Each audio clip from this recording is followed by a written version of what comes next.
Bonjour à tous, ici c'est Marianne Lechartier pour le podcast des interviews d'experts de l'officine. Aujourd'hui j'ai le plaisir d'interviewer Yvan Mittler. Bonjour Marianne. Qui est donc directeur général cofondateur du comptoir des pharmaciens. Et je suis ravie d'être avec toi aujourd'hui puisqu'on va parler d'un sujet qui intéresse tous les pharmaciens titulaires, qui est la gestion des invendus, la gestion du stock des produits qui dort, des produits chers. Voilà, on va faire le tour de tout ça avec toi. Puisque au comptoir des pharmaciens, vous êtes vraiment les experts de la gestion des invendus. Alors, vas-y, je te laisse te présenter. Top. Du coup, Yvan Mittler. Donc moi, je suis pas pharmacien. Je suis issu d'école de commerce. Donc du coup, j'ai fait TBS en spécialisation achat et contrôle de gestion. Et en fait, c'est ma rencontre avec Charles qui m'a mis on va dire, le doigt dans l'engrenage de la pharmacie. Lui, il y était depuis longtemps. Donc Charles, donc Romier, président et cofondateur du comptoir des pharmacies, qui est vraiment à la genèse du comptoir. C'est lui qui a eu l'idée, qui opère toujours aujourd'hui avec le comptoir des pharmacies. Et c'est vraiment son expérience au quotidien en tant qu'adjoint et aussi s'occuper d'achat dans plusieurs pharmacies pendant quelques années avant de commencer. C'est justement à travers le terrain qu'il s'est dit, OK, il y a un vrai sujet. Et c'est en alliant un peu nos compétences qu'on a commencé à creuser le sujet. Et je pense qu'une des premières anecdotes de Charles, et ce qui m'a vraiment qui m'a fait dire, OK, il y a vraiment un sujet par rapport à ça. Puis en plus, ça collait vraiment avec mes études. C'est quand il me dit, tu vois, là, je suis au comptoir je me rends compte que ce produit-là, il est périmé, donc on l'a pas vu. Tant pis. Mais ce produit-là, il coûte cher, 3-4 000 euros. Et puis, mon patient, il est pas content parce qu'il l'a pas. Donc, certes, grâce au grossiste, il l'aura demain, mais il y a quand même un coût économique, une perte directe pour la pharmacie. 4 000 euros, c'est un peu non négligeable. On pourra en reparler un peu en détail sur l'impact que ça peut avoir dans une pharmacie. Puis après, il y a le coût écologique, et ça, il est non négligeable aujourd'hui au niveau de la pharmacie. Alors, bien sûr, on va pas dire qu'on est les plus gros pollueurs, mais quand même, on peut faire tous nos petits gestes, et je pense qu'il y en a un à faire de ce côté-là. Super. Ouais, effectivement, quand on est de plus en plus regardant sur sa marge, sur la rentabilité de la pharmacie, et voir des produits comme tu dis, c'est 3 000 euros, mais des fois, c'est 10 000 euros qui partent à la poubelle. Ça fait vraiment, vraiment mal au cœur, pour rester poli. Ok. Donc, est-ce que tu peux nous expliquer qu'est-ce que vous proposez, vous, au comptoir du pharmacien en général, pour bien gérer ces invendus et justement ce stock cher qui dort et qui potentiellement peut se périmer. Avant, je pense peut-être de parler vraiment de ce qu'on peut faire. Si tu me permets, j'aimerais bien dédiaboliser le sujet parce que des fois on se dit on n'y peut rien, puis c'est compliqué, et puis c'est pas notre métier. Et en fait, je pense que déjà faut se rendre compte qu'en pharmacie, la gestion des stocks, c'est plus dur qu'ailleurs. Pourquoi? Parce qu'en pharmacie, comparé à d'autres magasins, on a énormément de références. Même sur des toutes petites surfaces de vente, on a déjà 6000 références, comparé peut-être à des grandes surfaces avec 400, 500 mètres carrés, on est à que 1500 références. Donc déjà, c'est un métier qui est très dur de ce côté-là. Donc déjà, faut pas trop s'en vouloir si on fait des erreurs. Au contraire, faut s'y mettre et faut travailler en amont. Et il y a plein de petites astuces pour y arriver. L'autre côté, c'est que mine de rien, les titulaires, vous n'êtes pas forcément formés à la gestion des achats et des stocks dans votre formation, on va dire, initiale d'officine. Et moi, j'ai un souvenir, on était à la fac de Toulouse avec Charles, et j'arrive et je suis trop content parce que je vais pouvoir, enfin, moi, être un peu expert sur mon sujet face à des gens qui sont experts du leur, et je suis super content. Et là, je leur dis, oui, alors qu'est-ce que vous avez appris en comptabilité? Qu'est-ce que ça vous parle, un compte de résultat? Et puis là, gros blanc, et en fait, il y a clairement un manque de formation. Et heureusement, vous avez une double casquette. Vous êtes forcément à la fois expert de santé, professionnel de santé, mais vous êtes aussi gérant d'entreprise. Et c'est là que cette double casquette, là, on voit que quand vous rentrez dans l'officine, elle est dure. Et d'ailleurs, par rapport à ça, je inverse un peu l'interview, mais je suis toujours intéressé. Toi, ton avis, quand tu as commencé en tant que titulaire, c'était quoi un peu tes premiers moments avec cette gestion de l'entreprise? Ben, écoute, mes premiers moments, c'était de me dire: «Waouh, comment on fait? Comment on gère?» Le problème, c'est que enfin, moi, j'ai beaucoup ressenti comme ça, c'est qu'on a tous les outils a priori, informatiques, et cetera pour suivre au mieux et gérer au mieux ce stock, ces produits, ces dates de péremption, en fait, parce qu'on court toujours après les dates de péremption et la rotation de ces produits. Mais en fait, je me suis sentie démunie parce que, comme tu dis, je sais, j'ai pas appris à gérer ça. Bon, la société informatique, bon, ils sont pas franchement là pour enfin, derrière toi, pour te montrer pas à pas chaque étape de ton quotidien de titulaire. Hein. Ils sont clairement pas là pour t'aider tous les jours au quotidien. Hein. Déjà, quand ils viennent juste pour gérer les problèmes, t'es contente. Donc, non, un peu démunie, en fait. C'est ça. C'est pour ça que, voilà, moi, j'attends beaucoup de toi parce que si tu as une méthodologie à proposer aux titulaires pour réduire au mieux ce risque financier-là, je suis tout oui. Tu veux pas. Moi, je vais essayer de pas te faire un cours et je vous laisserai regarder en profondeur un peu des concepts. Mais je pense que c'est important de revenir à la base. Donc, en pharmacie, en gros, on estime, avec le comptoir, avec l'expérience qu'on a, qu'il y a environ 15 à 20 000 euros qui sont jetés par pharmacie par an, en produits, donc en péremption. Et donc, ça équivaut sur toute la pharmacie française, 315 millions d'euros de produits. Et donc ça fait C'est beaucoup. énorme. Ça fait des centaines, centaines de millions d'emballages et des centaines de millions de pilules aussi qu'on jette. Donc il y a un gros impact économique. 20 000 euros sur une pharmacie, c'est très conséquent sur une pharmacie qui va faire aller 2 millions de chiffres d'affaires avec une rentabilité à 5%. Ça veut dire qu'elle va faire 100 000 euros de résultats nets, 20 000 euros en plus dans sa trésor. C'est monstrueux. En fin d'année, on augmente quasi de 20% son résultat net en traitant bien sur ce sujet-là, sur une pharmacie moyenne. Donc, c'est conséquent d'un point de vue économique et c'est ultra conséquent aussi d'un point de vue euh, écologique parce qu'en fait, toutes ces boîtes-là, ça équivaut à l'année à 14 000 tonnes de CO2. Alors, bien sûr, on va pas changer le monde avec 14 000 tonnes de CO2, mais on sait tous que c'est plein de petits gestes. Et je pense que ce petit geste-là, faut qu'on le fasse tous. Et en gros, par quoi ça commence la gestion des stocks? Ben, en fait, ça commence par une bonne gestion des achats et une bonne compréhension des achats. Alors, je sais pas si toi, tu es familier par rapport à ça, mais est-ce que tu as déjà entendu parler de la loi de Pareto? J'imagine que oui. Mais la Oui, classification des achats a baissé grâce à la loi de Pareto. Est-ce que ça te dit quelque chose? non. Non. Alors en gros, pour bien commencer, moi je trouve la gestion des stocks, le but c'est de savoir qu'est-ce qui est important dans tes stocks et qu'est-ce qui est primordial pour toi. En gros, tu prends tous tes achats à l'année et tu vas les classer en fonction de leur importance dans ton stock ou leur importance dans ton chiffre d'affaires. En gros, tu vas te rendre compte qu'il y a 15 à 20% de tes références qui représentent 80% de ton CA. Et ça, c'est tes références A.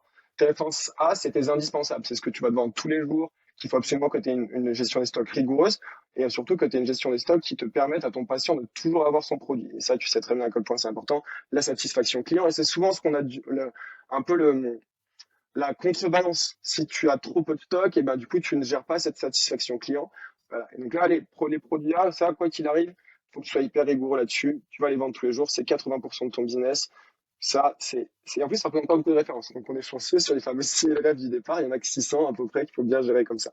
Puis après, on va descendre D'accord. et après, on va prendre des pourcentages plus petits de ton chiffre d'affaires, mais avec des proportions de produits plus grandes. Et là, on va aller vers des gestions qui sont moins rigoureuses, mais qui vont permettre donc justement de toi on va dire, pas te prendre beaucoup de temps parce que c'est aussi une autre dynamique que vous avez chez les titulaires. Vous avez jamais le temps. Et ben, normal, vous avez votre quadruple casquette professionnelle de santé. Maintenant, en plus, vous faites des actes et en plus, vous devez gérer vos équipes et la gestion et la partie administrative. Voilà, donc après, il faut savoir concentrer un peu ses efforts. Donc ça, c'est un point important. Et donc, plus on va descendre, A, B, C, à la fin, c'est 65% de nos références qui vont être sur 5% de notre chiffre d'affaires. Et celle-là, bah, typiquement, je dirais qu'on pourrait les gérer pas mal avec le grossiste parce que c'est cool, parce que le grossiste, il nous livre tous les jours. Donc vous avez cette facilité-là, un peu cette chance côté pharmacie d'avoir des gens qui sont capables de vous livrer facilement tous les jours. Donc ça, faut pas hésiter à aussi se reposer sur eux, sur toutes ces refs-là et pas tout le temps être à la recherche de la petite remise parce que Ok, on peut peut-être faire 50% de remise, mais si ça représente que 5% de ton chiffre d'affaires, t'as pas gagné grand-chose et surtout tu t'es pas mal embêté. Donc des fois, il faut se faciliter la vie. Donc des solutions comme des plateformes d'achat, ça peut être nous, mais ça peut être des centrales d'achat ou des caps, hein. Ça peut être ton grossiste. Ça c'est bien. Donc déjà, premier point, bien gérer ses achats, parce qu'ensuite il y a un peu trois principes de base sur lesquels il faut être hyper vigilant et tu peux pas être à fond sur tous tes produits. Euh, le plus important, c'est ta demande prévisionnelle. En gros, dans les prochains mois, combien tu vas consommer pour toujours être un peu dans cette attente de, OK, bah, il faut que mes clients soient satisfaits, il faut pas trop que je stocke. Comment j'estime ça? Donc, on reviendra tout à l'heure sur comment on peut estimer ça. Mais le plus important, un des points les plus importants, ta demande prévisionnelle que tu vas faire par catégorie. Ensuite, bah, ton stock de sécurité par rapport à cette demande prévisionnelle. Alors, je sais pas si tu es familier avec le stock de sécurité, mais au cas où pour tout le monde, en gros, c'est le stock qu'il faut que tu gardes par rapport à ta demande prévisionnelle, par rapport au moment où tu vas pouvoir être de nouveau approvisionné. Exemple clair. Je vais consommer 10 produits dans les 2 prochains jours et je peux être livré en un jour. Bon, bah, très bien, Oui, mon stock de sécurité, il est de 5. De toute façon, je suis livré en un oui, jour, donc je consomme 5 par jour, donc c'est bon. Imagine, tu es avec un autre laboratoire, pas les mêmes conditions, tu as des bonnes conditions d'achat, tu les achètes différemment, c'est peut-être un des produits de ta catégorie A, tu vas pas pouvoir te faire livrer tout de suite. Bon, là, il faut que tu t'intéresses à quand est-ce que tu peux avoir ton approvisionnement. Si c'est tous les mois, bah, il faut que ton stock de sécurité soit un mois de prévision. Et là, tu vois comment les deux vont bien ensemble. Donc, ta demande prévisionnelle, si bien évaluée et tu connais on va dire, tes rythmes d'achat, et bah, du coup, ton stock de sécurité est toujours juste, tu tombes jamais en rupture de stock. Donc ça, c'est deux éléments à savoir, super important sur tes produits. Ah, ça, faut que tu les connaisses, je vais pas dire par cœur, mais que tu aies une bonne maîtrise de ces éléments-là, justement, pour que tu te retrouves pas un matin en rupture de stock. Et enfin, le dernier principe de base qu'il faut vraiment bien connaître, mais ça, je pense que c'est un peu une évidence logique, mais bon, on peut renfoncer les portes ouvertes ensemble. C'est le fameux FIFO. Alors, je ne sais oui. pas comment c'est en français, mais bon, le fameux first in, first out. Première entrée, première sortie de ton stock. Je dirais encore mieux, c'est faire sortir la date de péremption la plus courte à chaque fois qu'on a l'opportunité de le faire. Bien sûr, en rapport avec la consommation de son patient, parce qu'il ne faut pas, bien sûr, pas oublier que avant tout, on fait du service et qu'il ne faut pas que son patient se prenne la boîte et fasse, ah non, mais vous êtes sérieux, elle périme dans un mois. Voilà, donc un bon équilibre là-dessus, mais voilà, ça c'est un peu les trois éléments, je veux dire de base pour bien contrôler. Euh, et une fois qu'on a fait ça, je pense qu'il faut être assez pragmatique sur ses indicateurs de performance et pouvoir les contrôler. Donc ça, c'est pour faire bien son boulot. Puis après, on veut contrôler qu'on a bien fait notre boulot. Pour bien faire contrôler notre boulot, sur ton comptable, il t'a déjà parlé des jours de stock, par exemple, rotation de ton Oui, oui, stock, oui. etc. Et puis ça te parle, je sais pas, moi ça me J'y parle pas comprends beaucoup. rien. Ça me Voilà, parle pas du tout. ça parle pas beaucoup. Et puis en fait, au quotidien, ben, on voit pas. Oui, plus tu as de rotation de stock, mieux ça veut dire que ton stock est géré et tout. Oui, mais en fait, tu le vois pas.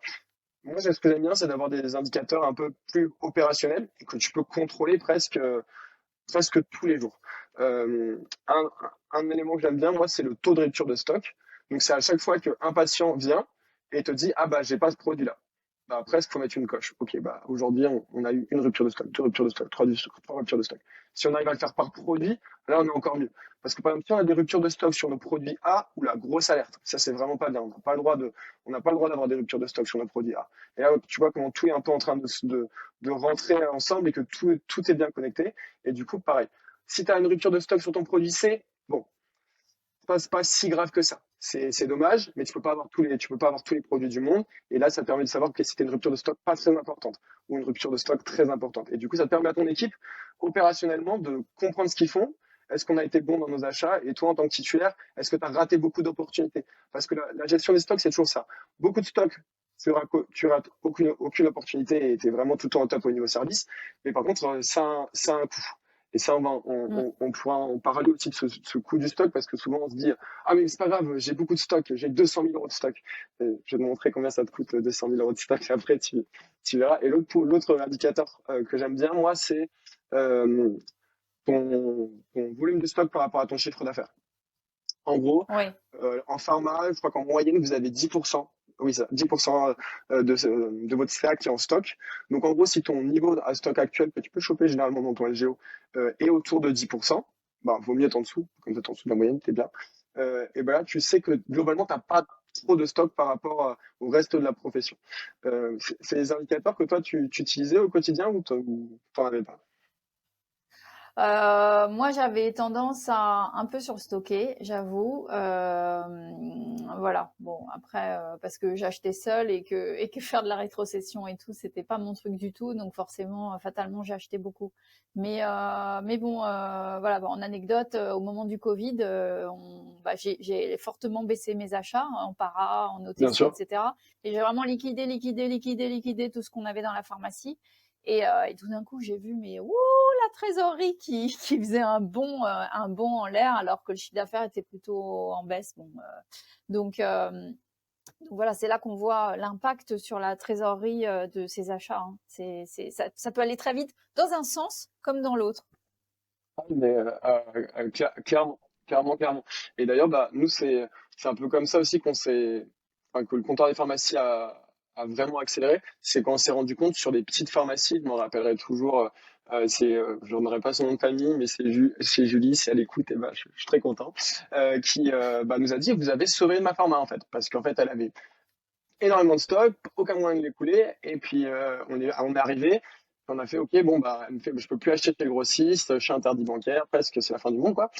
Et ben, on a fait, OK, bah, on fait une opération. On déstocke à fond, on regarde tout ce qu'on peut sortir, on fait juste en sorte d'avoir de la trésor, de pouvoir se réapprovisionner correctement auprès de son grossiste, faire des petits achats par le comptoir des pharmacies sans trop de contraintes de volume, et on voit où on en est dans quelques mois. Et aujourd'hui, c'est une pharmacie qui roule super bien, c'est deux titulaires super heureux, et là, je me suis dit, OK, on a vraiment du sens par rapport à ça, parce qu'en fait, on offre une solution à nos pharmaciens, et c'est là où on s'est dit, OK, il y a vraiment un sujet.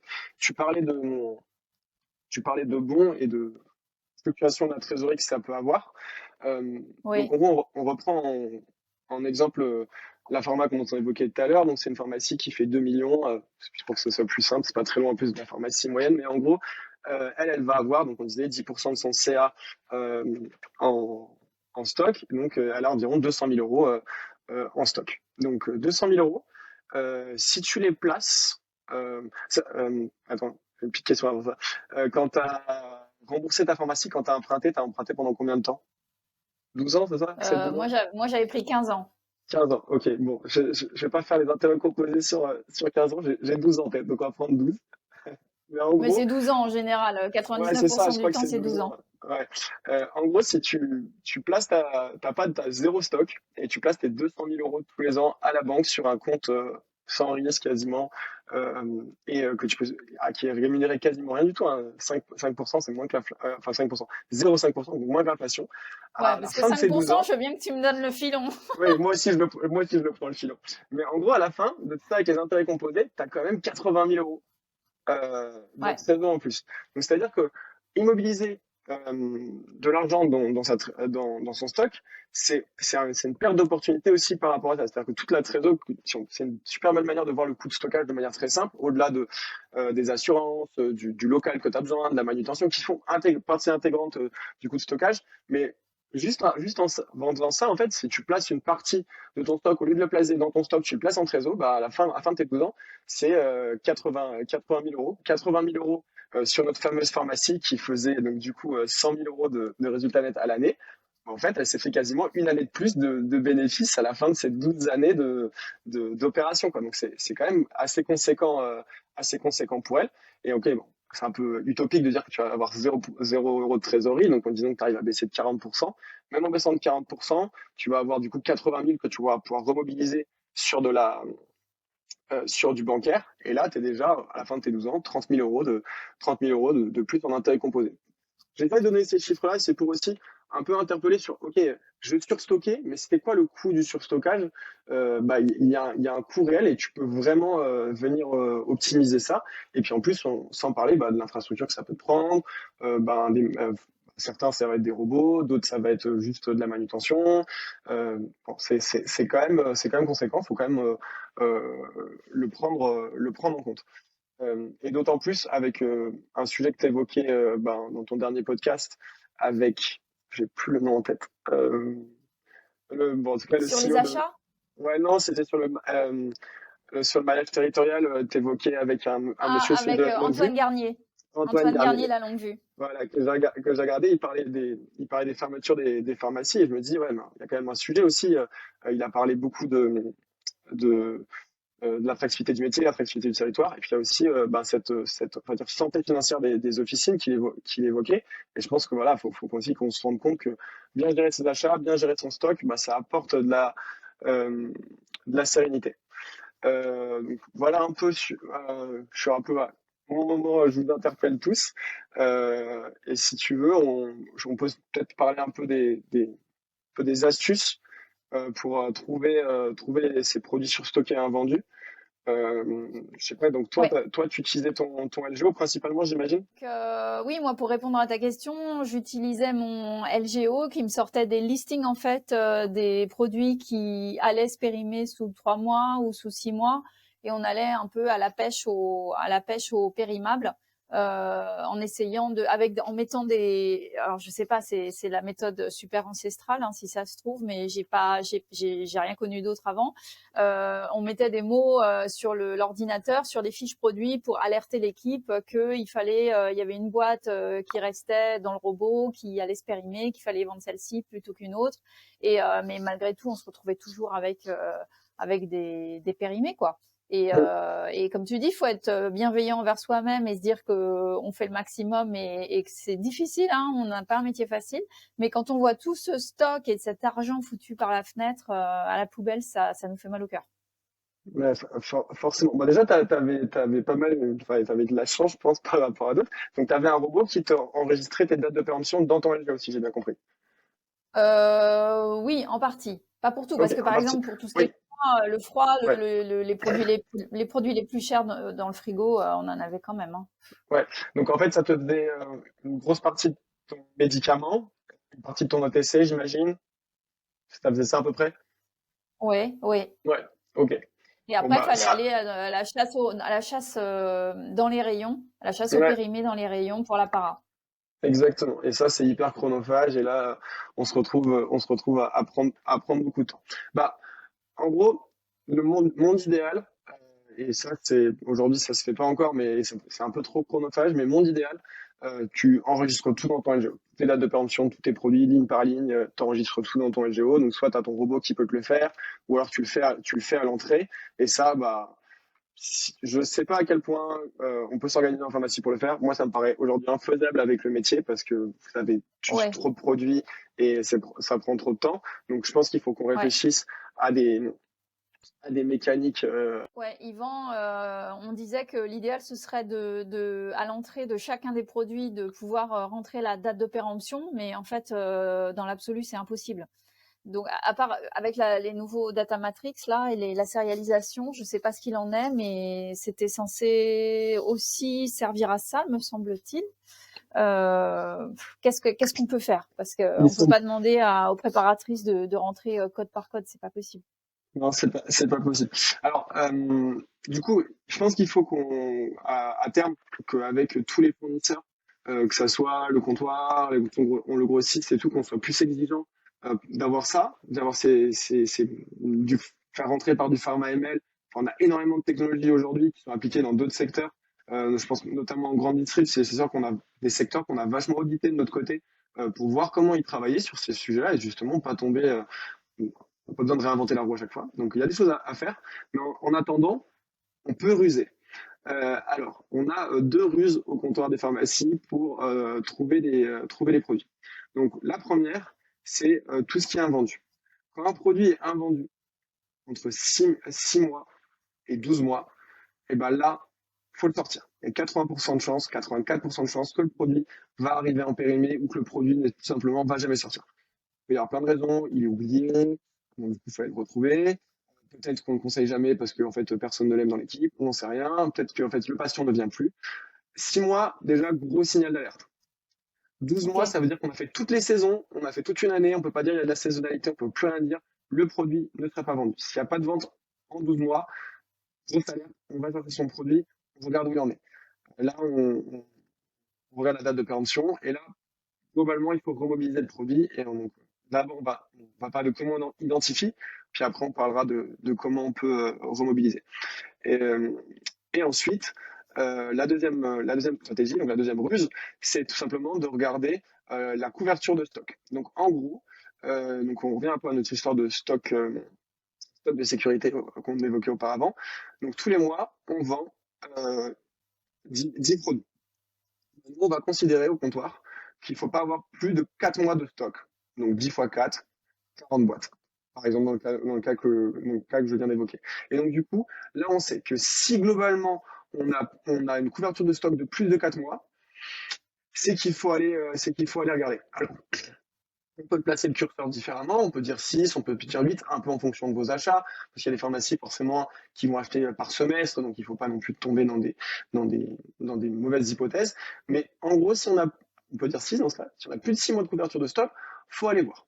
Parce qu'en gros, si on a les dates de péremption des produits sont inférieures à ces 6 mois de stock-là, on sait que tout simplement, à la fin, on va se retrouver avec ces produits qu'on n'aura pas vendus, parce que tout simplement on n'a pas les rotations pour les écouler. Donc on tire la sonnette d'alarme.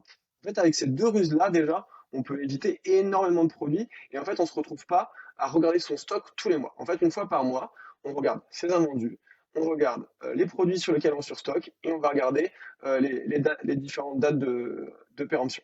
Et c'est comme ça, en fait, qu'on peut y arriver. Donc, avec un peu de data et un peu de traitement sur nos stocks, on peut avoir, du coup, sans avoir les informations enregistrées, on peut trouver, enfin, sans avoir date de péremption enregistrée, on peut trouver des solutions. Après, je pense que l'autre manière, c'est un bon inventoriste. Je pense notamment à des partenaires à nous avec qui on a travaillé, qui sont vraiment chouettes, donc des inventaires, avec qui on allait dans des pharmacies, récupérer des dates de péremption et justement sortir les produits à date courte dans ce pic-là. Donc un bon inventoriste, aussi une fois par an, ça peut sauver. Mais déjà, les deux premières ruses, un bon inventoriste, et déjà on traite une grosse partie. Et comme on a vu, ben, ça coûte pas forcément de l'argent parce qu'en fait, on récupère de l'argent en déstockant bien, en ayant un stock sain, parce qu'on évite les pertes sèches. Et ça, c'est un peu le dernier point. C'est, ok, très bien, on a identifié les produits, on sait un peu comment faire, on a bien identifié nos achats, on sait bien gérer nos achats, mais bon, des fois, manque de bol, on va pas y arriver. On sait qu'on va perdre des produits parce qu'on n'a pas assez de rotation, notre patient ne vient plus. Qu'est-ce qu'on fait pour éviter la perte sèche? Comment on fait pour qu'à la fin de l'année, on n'a pas 15 à 20 000 euros de perte dans sa pharmacie? En fait, il y a trois méthodes. Donc là, quatre. La première, on la connaît tous, c'est de faire de la promo. Donc les back solders, etc. Sauf que tu peux pas, en pharmacie, tu peux pas faire de la promo sur tout. D'ailleurs, tu as 80% de ton CA, tu as une pharmacie moyenne, tu peux rien faire, quoi. Tu peux pas dire, hey, cette super boîte à 10 000 balles, elle va vous guérir d'un truc que vous n'avez pas, c'est impossible. Donc ça, déjà, premier problème. Mais bon, il y a la promo qui existe.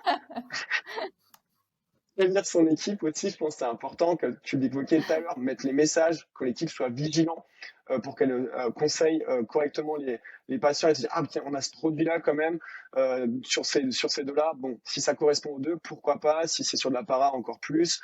Bon, être conscient que son équipe aussi, c'est un bon relais de sa promo. Là, encore une fois, je parle quand c'est possible de faire de la promo parce que, bien sûr, plein de moments, on ne peut pas en faire. Ensuite, il reste deux éléments. Mhm. Le déstockage, on a vu, donc entre confrères, donc on peut reparler un peu du métier de LCDP et comment on peut faire du bon déstockage sur LCDP. Et le troisième, et la dernière solution, finalement, c'est la reprise labo. Alors, la reprise labo, moi je dis toujours, c'est bien. D'un point de vue économique, des fois on s'y retrouve pas parce qu'en fait ils reprennent pas tout à 100%. C'est des calculs un peu de polychinelle, donc c'est des fois on s'y retrouve pas à récupérer autant qu'on aurait pu. Et puis d'un point de vue écologique, en fait, on n'a pas résolu le problème, en fait.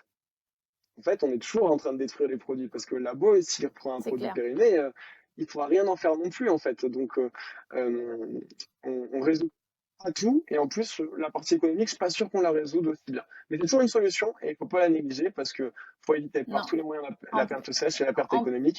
sur la quatrième option, en plus, les labos te reprennent, mais derrière, il faut recommander à nouveau. Donc, en fait, c'est le serpent qui se mord la queue. Après, c'est le serpent qui C'est se mord la queue souvent dans parce certains que cas. quand c'est un, deux produits quand c'est un deux produits, mais que derrière on te refait passer une commande que tu vas vendre, bah il y a pas de souci. Quand c'est une gamme complète qui fonctionne pas, tu vas pas te remettre sur le dos un wagon de produits pour qu'on te reprenne à 50% la moitié de la gamme qui a pas fonctionné. Donc il y a un moment on est un peu pris au dépourvu et on sait plus quoi faire de nos produits. Ouais, c'est une bonne remarque aussi par rapport à la reprise de labo. Je l'avais pas forcément en tête, mais c'est vrai que ça peut être tout simplement une gamme qui marche pas et du coup en fait, bah c'est pas une option en fait parce que tu dois renouer un accord commercial. Ouais. Bien vu, bien vu. Bah du coup, c'est un peu aussi, un peu pour ça que c'est devenu une évidence, je pense pour Charles aussi à l'époque, c'était de se dire ok, mais euh, en fait, je peux pas faire des promos sur tout. La reprise labo, bah ça fonctionne pas tout le temps. Bah qu'est-ce qu'on peut faire? Bah il faut absolument qu'on ait une solution un peu de d'entraide et puis je pense que ça rentre beaucoup dans on va dire la déontologie du pharmacien d'être un peu une corporation et de s'aider et d'aller voilà, trouver des solutions ensemble et bah, on s'est dit ok on va mettre tout le monde dans le même bateau et créer le comptoir parce que tu pourrais faire ça avec un WhatsApp, il y en a qui le font un WhatsApp, t'es 10 groupes de potes. Le problème c'est que la probabilité que tes 10 copains de fac aient besoin de tels produits sur une pathologie rare, ben elle est faible quoi.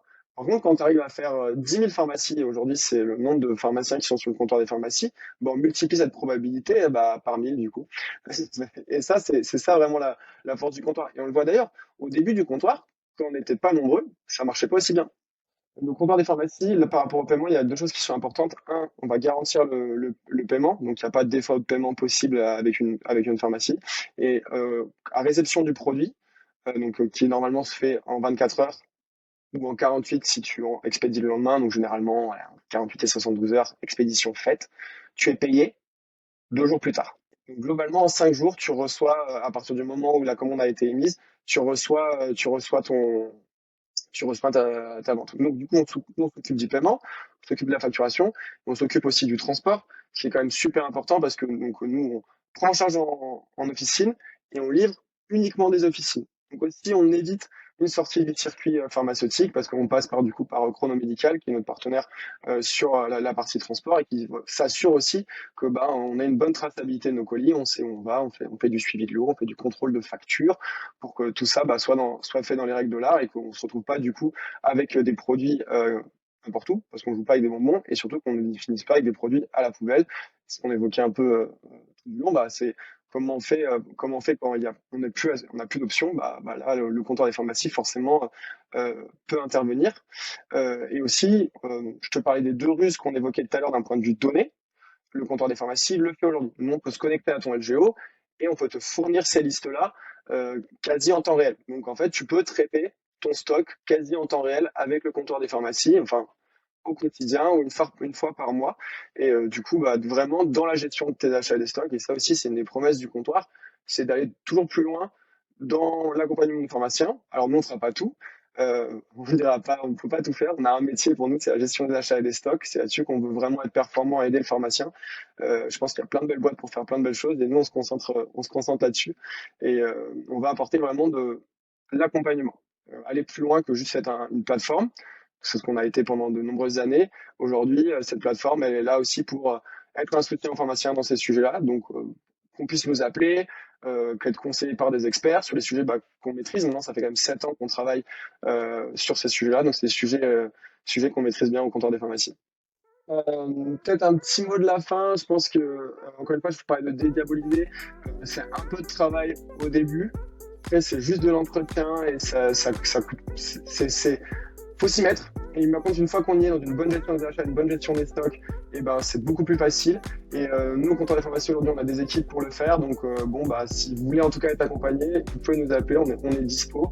Il y a un coût économique et il y a un coût écologique aussi. Je pense qu'il faut pas qu'on oublie. Je pense que aujourd'hui, ça, on doit tous le travailler. En tout cas, merci Marianne d'avoir donné l'opportunité de parler de ces sujets bah, qui nous passionnent en interne.